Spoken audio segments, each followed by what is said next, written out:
नमस्कार। सुनिए जरा, मैं आपका स्वागत है। मेरा नाम है रोहित दुबे और मैं आपको सुनाने जा रहा हूँ शम्सुर रहमान फारूकी द्वारा लिखी कई चांद थे सरे आसमां का 33वां बाब।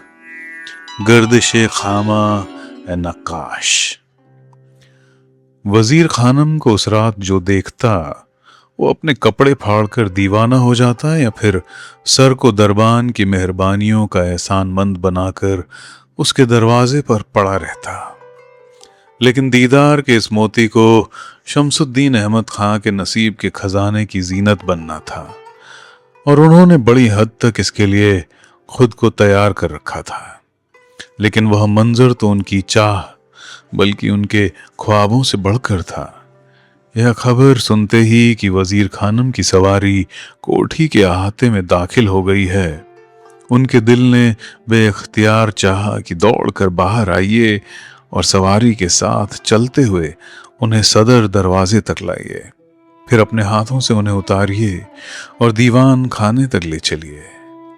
जाहिर है कि यह नामुमकिन था, लेकिन दीवान खाने के बाहर बरामदे में आकर वजीर का इस्तकबाल तो बहरहाल मुनासिब था। दरियागंज में नवाब शमसुद्दीन अहमद की कोठी अंग्रेजी तर्ज की थी। चार दीवारी में सिर्फ एक फाटक, उसके बाद खुली जमीन जिसमें चमन बंदी थी, बीच में सुर्ख बजरियों से कुटी हुई सड़क, इतनी चौड़ी कि हाथी या रथ या बड़ी घोड़ा गाड़ी भी आसानी से गुजर सके। सड़क जहां खत्म हुई थी वहां लंबी सीढ़ियां थीं जो बरामदे पर खत्म होती थीं। बरामदा कोठी के चारों तरफ यूं बना हुआ था जैसे पुराने गढ़ी किलों के चारों तरफ खंदक होती थी। बरामदे में सामने की तरफ सदर दरवाजा और दोनों तरफ दो और दरवाजे थे जो गालिबन कचहरी के काम आते थे। सदर दरवाजा दीवान खाने पर खुलता था। कुल मिलाकर कोठी का अंदाज कुछ विलियम फ्रेजर की कोठी जैसा था, लेकिन फैलाव और बुलंदी और शान में विलियम फ्रेजर की कोठी आगे निकलती हुई थी। नौकरों की गहमा गहमी भी यहाँ कम थी और जाहिर है कि और कोई मेहमान भी न था।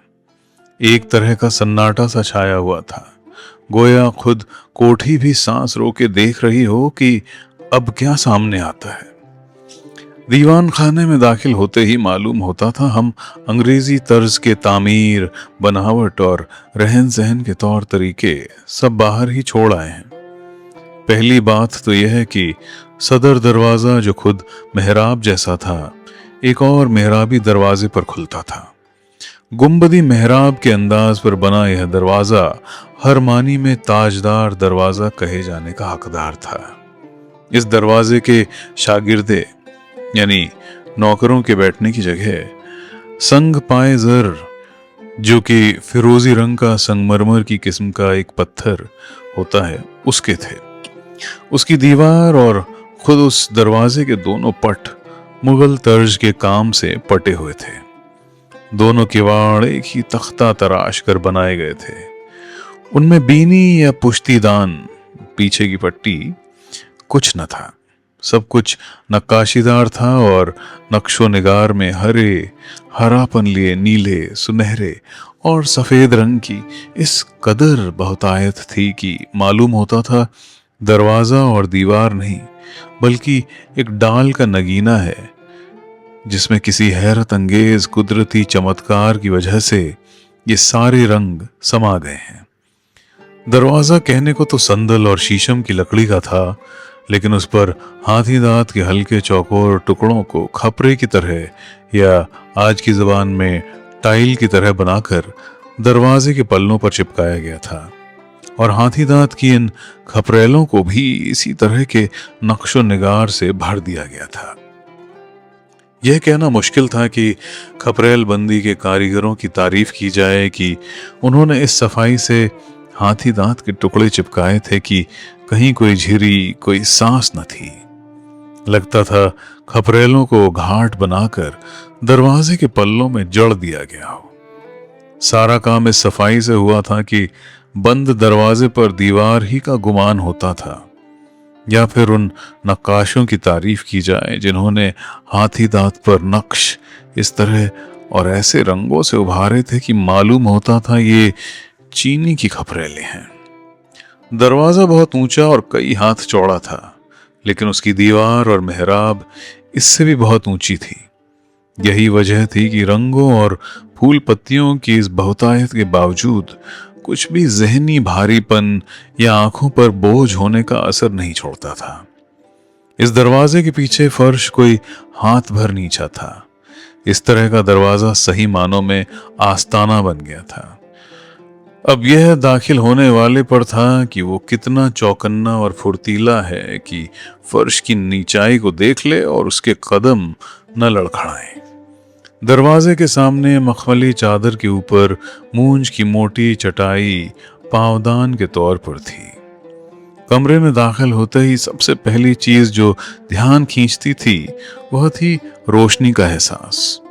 सिर्फ यही नहीं कि बहुत सी फर्शी और छतगीर कंदीलें और फानूस रोशन थे, बल्कि यह भी कि दाखिल होने वाले के दाईं और बाईं तरफ दो ऊंची खिड़कियां थीं, जिन पर बारीक मलमल के पर्दे पड़े हुए थे, ऐसे कि हल्की सी हवा भी उन्हें लहरा देती थी।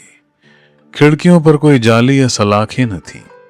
उनके किवाड़ अलबत्ता नक्काशीदार तर्ज के थे, जैसे कि दरवाजे के किवाड़ थे। फिर आने वाले के ठीक सामने भी एक दरवाजा था जो 3 मेहराबों को खोलकर बनाया गया था।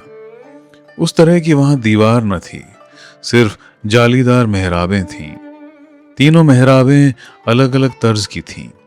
बीच वाली और सबसे चौड़ी मेहराब शाहजहानी तर्ज की थी। दाईं तरफ की डाट 3 छल्ले वाली थी और बाईं तरफ की डाट घुड़नाल किस्म की, लेकिन आम तर्ज से जरा हटकर हिंदुआना या बौद्ध तर्ज पर थी। जालियां अहमदाबाद की सीदी सईद मस्जिद, जिसे आमतौर पर जाली मस्जिद कहा जाता है, उसके तर्ज पर बनी थी। यानी थी तो वो पत्थर की, लेकिन इस कदर नाजुक कि उन पर लकड़ी का गुमान होता था। जालियों की बनावट और तराश में मुख्तलिफ नमूने इतने ज्यादा थे कि हर जाली बेमिसाल थी। बदरूम, बर्फी जैसी, जंबूरी, मछली के छिलकों जैसी, देखत भूल, हर नमूने को पूरी सफाई और चाबुक दस्ती से इस्तेमाल किया गया था।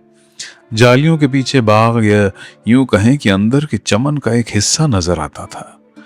उस वक्त रात हो चुकी थी, लेकिन चमन में रोशनी थी, इसलिए चमन के हुस्न और जीनत का कुछ अंदाजा हो सकता था। बल्कि जालियां उसके हुस्न को और बढ़ा रही थीं और खुद जालियों में रंगीन शीशे, उनका सा रंग झलक उठा था। बीच की जालीदार मेहराब के सामने, लेकिन कमरे के अंदर, मेहराब की ही लंबाई का अंडाकार फव्वारा था। गुलाबी संगमरमर का यह फव्वारा संगत राशि और घाटों की कटाई के लिहाज से अकबराबाद के लाल किले में दीवाने खास, जिसका असल नाम दीवाने खासो आम था, उसमें लगे हुए फव्वारे की याद दिलाता था। लाल किले के फव्वारे की तरह इसकी भी गहराई बहुत कम थी, लेकिन लाल किले के फव्वारे के उलट, चूंकि यह फव्वारा कमरे के अंदर था, लिहाजा फव्वारे की फुहार बहुत ऊंची नहीं रखी गई थी और पानी की एक छींट भी बाहर नहीं पड़ सकती थी। पत्थर की तराश उभरवां और दबवां दोनों तरह की थीं, लेकिन कहीं भी काई का नामो निशान न था। कमरे का फर्श काशानी, तुर्की और कश्मीरी कालीनों से ढका हुआ था। फर्श के उत्तर पश्चिमी कोने वाले हिस्से को 1 हाथ ऊंचा बनाया गया था, गोया उसकी सतह दरवाजे की चौखट के बराबर थी। ऊंचे हिस्से पर फिर कालीन थे, जिनके नीचे गद्दे थे। यहां गाव तकिए भी दीवार से लगाकर रखे हुए थे। सारी दीवारें उसी तरह नक्काशी वाली और रंगीन थीं जिस तरह सदर दरवाजा और उसकी दीवार थी। उठे हुए हिस्से के अलावा भी जगह जगह गद्दे थे, लेकिन उन पर ऊनी कालीन नहीं, बल्कि अकबराबाद या मिर्जापुर के हल्के रेशमी चादरनुमा कालीन बिछे हुए थे। यहाँ गांव तकिए न थे। कमरे की छत गालिबन लकड़ी की थी, क्योंकि उस पर जो नक्काशी थी वह इस कदर नाजुक थी कि पत्थर शायद उसे सहार न सकता होगा। रंगों की विविधता के लिहाज से दीवार और छत में कोई फर्क न था, लेकिन ऊंची छत की एक रूपता तोड़ने के लिए तरह तरह की तरकीबें अपनाई गई थीं। मसलन एक तो यह है कि छत से कोई 4 हाथ पहले सफेद और सुर्ख पत्थर की नक्काशीदार कगर बनाई गई थी। इसे कंगनी कहते थे। इसके कुछ और नीचे एक पट्टी बिल्कुल अलग रंग की इस तरह बनाई गई थी कि मालूम होता था लकड़ी की नक्काशीदार पट्टियां बाहर से लाकर जड़ दी गई हैं। फिर अचानक छत के नीचे नक्शो निगार के अंदाज और रंग बिल्कुल बदल गए थे। अब फूल पत्तियों, खासकर सरों, जाम और मीना, लाला वगैरह की जगह कमल की कलियों और फूलों को नए नए अंदाज से उन्हीं रंगों में पेश किया गया था जो कि नीलोफर के फूल के साथ खास है। चारों दीवारों पर छत और कंगनी के बीच में गैर मामूली चीज यह थी कि पान फूल वगैरह की तर्जों पर दासा बनाया गया था और उस पर भी नक्शो निगार थे। दीवारों की नक्काशी में एक रूपता को तोड़ने के लिए भी कई सूरतें अपनाई गई थीं। मसलन दीवारों को चौकोर या आयताकार टुकड़ों में बांटकर हर टुकड़े में अलग अंदाज और रंग की नक्काशी की गई थी। फिर हर टुकड़े की बुनियादी नक्काशी यह थी कि उसे मेहराब की शक्ल दे दी गई थी और हर मेहराब अलग किस्म का था। फिर हर टुकड़े हर मेहराब को अलग करने के लिए किसी और तरह की और आमतौर पर दीवारी कागज के नमूने की नक्काशी को ज्यामितीय पट्टियों की शक्ल दे दी गई थी। कुछ चौकोरों को इस तरह रंगा और नक्श किया गया था कि गुमान होता था यहाँ दीवार नहीं है बल्कि खिड़की खुली हुई है।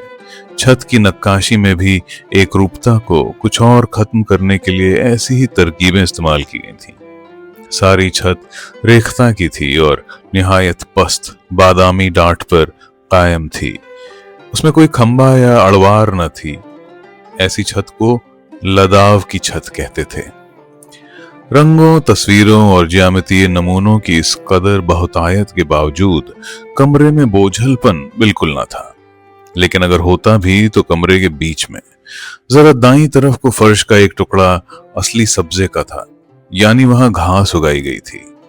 दरमियाने कद का एक अनार का पेड़ वहां उगा हुआ था और उसके नीचे 2 काले हिरन पांव मोड़कर जमीन से पेट लगाए आराम से बैठे जुगाली कर रहे थे।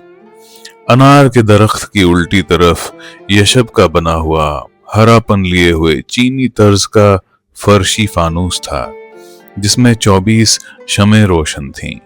उनकी रोशनी इतनी तेज थी कि यशब के हरेपन में कुछ सफेदी, कुछ सुर्खी की सी मिलावट मालूम होती थी। यह बात जाहिर थी कि जो भी इस कमरे में पहली बार दाखिल होता एक लम्हे के लिए चकरा जाता कि इसके अजायब देखें या बैठने के लिए जगह तलाश करें। आम हालात में नवाब शमसुद्दीन अहमद खां या उनके पहले नवाब अहमद बख्श खां उत्तर पश्चिम की ऊंची सतह पर सीधे खड़े होकर मेहमान का इस्तकबाल करते थे। खास खास मेहमानों के लिए वो ऊंची जगह से उतरकर 2-4-10 कदम मेहमान की अगुवाई के लिए भी बढ़ाते थे। इससे ज्यादा इज्जत फिरंगी हाकिमों, यहां तक कि नवाब रेजिडेंट बहादुर को भी नहीं मिलती थी। लेकिन आज तो नवाब शमसुद्दीन अहमद खान ने ताजदार दरवाजे को अपना ठिकाना बना लिया था और उनका दिल बेकरार था कि उससे भी आगे निकल जाएं। वजीर खानम ने उस दिन तुर्की तर्ज के कपड़े पहने थे।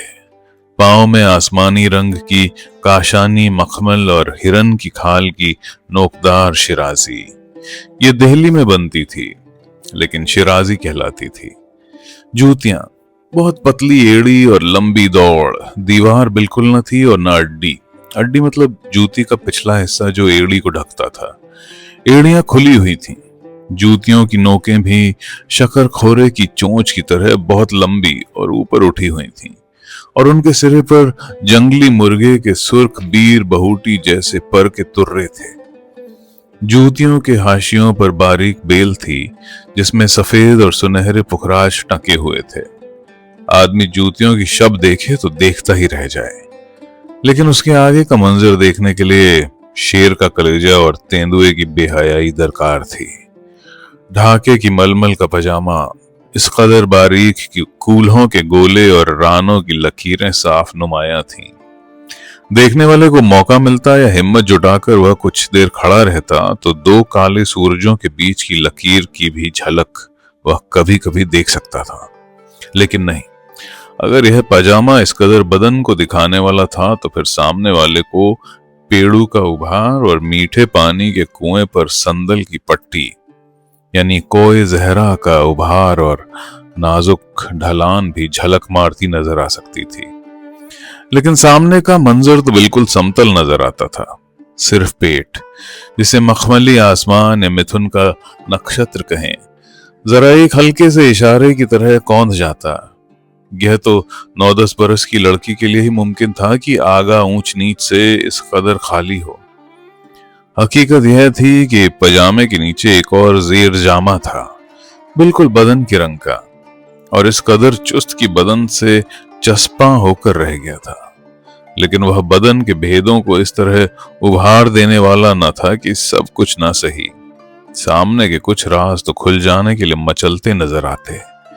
ऊपरी पजामा जरा ऊंचा और तंग था, इस मानी में कि पैर और टखने बिल्कुल खुले हुए थे और टखनों के ऊपर उसकी मोहरियां पट्टियों जैसी तंग और जेर जामे के रंग की मखमल की थीं। उन पर खुशनुमा बेल काढ़कर उन्हें पट्टी की शक्ल भी दे दी गई थी। यह पजामा पिंडलियों, घुटनों और रानों की गुलाब रंग शाख तक इस कदर ढीला और कलीदार था कि नाजुक गुंबद या बेल बूटेदार गुब्बारे का नजारा पैदा करता था। रान के बीच में या जानू पर फिर एक पट्टी लगाकर मोहरी को कस दिया गया था। यह पट्टी उस पट्टी के ही नमूने पर थी जिससे टखनों को चुस्त किया गया था, लेकिन इस पट्टी में मखमल की जगह जरबफ्त का इस्तेमाल किया गया था और उसके ऊपर और नीचे का कलाबत्तू इस कदर भारी था कि गंडे की जगह कंगन का लुत्फ दे रहा था। कलाबत्तू की पट्टी के ऊपर पजामा चुस्त था, लेकिन आहिस्ता आहिस्ता ढीला होते हुए कूल्हों के हरे भरे जामुनी चमेली के खलिहानों तक पहुंचते पहुंचते उन्हें जादू के दो गोलों जैसा रंग दिखा रहा था। लेकिन दीदार की नुमाइश और परहेज की कैफियत अब भी मौजूद थी कि पजामा ऊपर तक आते आते कमर को शराब के जाम की लकीर की तरह नुमाया कर रहा था। पजामा कहाँ खत्म होता था इसकी किसी को खबर न थी कि शलूका और पजामा लगभग हम रंग थे। पजामा हल्के गुलाबी नारंगी रंग का जरा भारी मलमल का था और गुलदस्ते को बांधने वाले धागे की तरह शलवार बंद और शलूके का दामन हरे आसमानी रंग की सदरी के नीचे छुपा दिया गया था। सदरी के नीचे सीना बंद न था और उसका गला इस तरह तराशा गया था कि आगे से तो बहुत ऊंचा और बंद था, लेकिन पीछे वह इस कदर नीचा था कि गर्दन से लेकर पुष्ट तक सुरमई पुखराजी तख्ते तक एक राह बन गई थी। गर्दन की सुडौल बुलंदी को नुमाया करने के लिए उसे हर किस्म के जेवर से आजाद रखा गया था। सदरी दरअसल शलूके ही का हिस्सा थी, इस मानी में कि शलूका उसके साथ सी दिया गया था और सदरी के लिए अस्तर का काम करता था। ऊपरी बदन तो छोटे कपड़े के बगैर ढक लिया गया था, लेकिन आगे शलूके की आस्तीनें इस तरह काटी गई थीं कि वो कंधों के जोड़ से आगे न जाती थीं। लिहाजा गर्दन, पुश्त और कंधे की वादी का नजारा खूब नुमाया था। दोनों आस्तीनें चुस्त और लंबी थीं, इतनी की कलाइयां पूरी तरह ढक दी गई थीं। दाईं आस्तीन पर टखनों और रान के बिचले हिस्से के तर्ज की पट्टियां थीं, लेकिन और भी मखमली नक्काशी की हुई और उभरी हुई, लेकिन उन्हें जानबूझकर असंतुलित रखा गया था। बूटीदार कलाबत्तों की पट्टियों का एक सिलसिला तो कलाई से शुरू होकर कोहनी के जरा नीचे खत्म होता था। उसके बीच में तांबड़े या गोमेद के चौकोर टुकड़ों से जुड़ा हुआ आरसी जैसा कंगन था। उसके ऊपर बाजू का कुछ हिस्सा खाली था, लेकिन कंधे के जोड़ से जरा पहले 3 मखमली पट्टियां नारंगी सुर्ख रंग की थीं।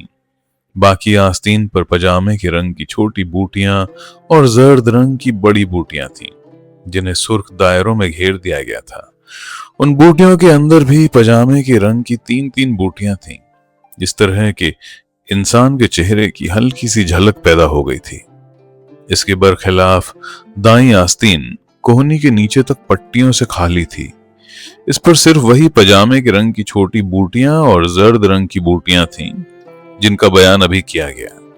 लेकिन कोहनी से नीचे आकर कलाई और बाजू एक नए ढंग की पट्टियों से सजे हुए थे, जिसे टखने की पट्टी और बाईं आस्तीन की पट्टी को मिलाकर तरतीब दिया गया था।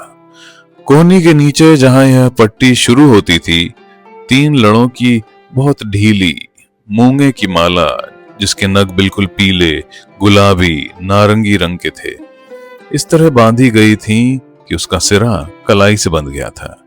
गर्दन ही की तरह कलाइयां भी और किसी किस्म के जेवर से खाली थीं।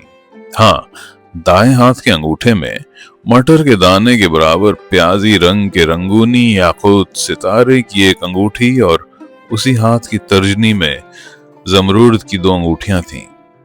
इन अंगूठियों के नगों को आयताकार काटकर उनके कटे हुए किनारे खूब चमका दिए गए थे। नाक को जेवर से खाली रखा गया था, लेकिन कानों में गोशवारे या झालर की शक्ल के 2 भारी बुंदे खालिस सोने के थे। झालर में इस फन का ध्यान रखा गया था कि उसकी लड़ियां बराबर न थीं, कोई लंबी, कोई छोटी, कोई दरमियानी, और उनकी तरतीब में कोई मंसूबा बंदी न थी। लगता था किसी ने बेहद लापरवाही लेकिन समझदारी से सब लड़ियों को जमा कर दिया है। वजीर ने अपने लंबे लंबे बालों को जुल्फों की शक्ल में समेटकर जूड़ा सा बना लिया था, लेकिन यह जूड़ा नुमाया न था। इस पर आसमानी रंग के मखमल की पगड़ी थी, जिसे बज़ाहिर बेतरतीबी से बांधकर कुछ आगे की तरफ यूं झुका दिया था कि नकाब का सा ढंग झलकने लगा था। कपड़े को अपनी जगह पर रखने के लिए चौड़ी बेल जैसी रेशमी पट्टी सर पर बांध ली थी। बेल का नमूना उस पट्टी के नमूने से कुछ मेल खाता था जो आस्तीनों पर लगी थी। जुल्फों की लंबाई का इशारा देने के लिए सर का पिछला हिस्सा पगड़ी से ढांका नहीं गया था, बल्कि उसके ऊपर एक मुबाफ जैसा रुमाल पट्टी के साथ कस लिया गया था और फिर उसके ऊपर सियाह सुर्ख रंग का एक तुर्रा बांधकर पहनने वाली के दरमियानी से निकलते कद को जरा और कयामत ढाने वाला बनाने की कोशिश की गई थी। टोपी और रुमाल की वजह से दुपट्टे की कोई जरूरत न थी, लेकिन खानापुरी के लिए मलाई के रंग का और बहुत कम अर्ज का कश्मीरी तर्ज का शाली रुमाल बेपरवाही से कंधे पर यूं डाल लिया गया था कि रुमाल का सिरा गोया लहराते हुए दूसरे कंधे को छू रहा था।